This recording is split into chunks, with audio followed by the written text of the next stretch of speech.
యేసుక్రీస్తు పాపుల కొరకు వచ్చాడు కదా అని అంటే ఎక్కడ బాగుపడని వ్యక్తి ఆఖరికి ల్యాండ్ అయ్యేది ప్రవీణ్ దగ్గర.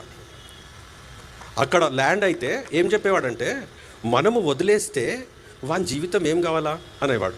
అది కాకుండా నిన్ను వదిలేయాలి కదా, మనం చేసే దానికి ఇంకా పట్టుకొనే ఉన్నాడు కదా, మనం అదే పని చేయాలి కదా ఇతరులకు అనేవాడు. ఇంకా అలా చేస్తూ ఏ అంటే హైప్ అనేది ఏమి ఉండదు. ఎవరితోనన్నా కలిసి రోడ్డు మీద కూర్చొని ఎక్కడన్నా అరుగు మీద కూర్చొని ఛాయ్ తాగాలన్నా తాగుతాడు. సో అదే మనం చూస్తున్నాం. అంటే ఎక్కడ ఈ కార్లో తిరగాలి, ఈ బైక్ నడపాలి, ఈ బట్టలు వేసుకోవాలి.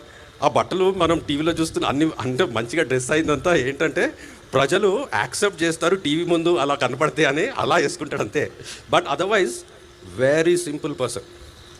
ఇంకా ప్రతి దగ్గర ఇప్పుడు ఇలాంటి వేదిక అంటే మాతో చేసే పరిచయం ఎలా మాట్లాడతాడంటే, ఈ వేదిక అవసరమా, ఇదంతా అవసరమా, ఇదంతా వద్దు కదా, మనం అక్కడ కూర్చొని మాట్లాడుకుందాము, ప్రజలతో కలిసి ప్రజల మధ్యలో మాట్లాడుకుంటే యేసుక్రీస్తు చేసిన పరిచర్య అదే కదా అనేవాడు. సో అంటే మిగతా పరిచర్యల మీద ఏదైతే చూస్తామో అది అంటే అన్ని రకాల పరిచర్యలు చేయాలి, ఈ వేదిక కూడా అవసరం సొలొమోను చెప్తున్నట్టు. కానీ ఆయన ఇష్టపడేది అలాంటి పరిచర్యనే, ప్రజల మధ్యలో ఉండి చెయ్యాలని. యేసుక్రీస్తు అలాగే చేశాడు అని చెప్పేవాడు. యేసుక్రీస్తు ప్రజల మధ్యలో ఉండి నేను పెద్ద దేవాది దేవుడు, నేను పెద్ద అని చెప్పుకోకుండా మామూలుగా బతికి అలా పరిచర్య చేశాడు. కాబట్టి అలాగే చెయ్యాలి అని ఎప్పుడు అలాగే ఉండేవాడు. ఇంకా ఆఫీస్లో కూడా ఎవరు అతనిని సార్ అన్నారు.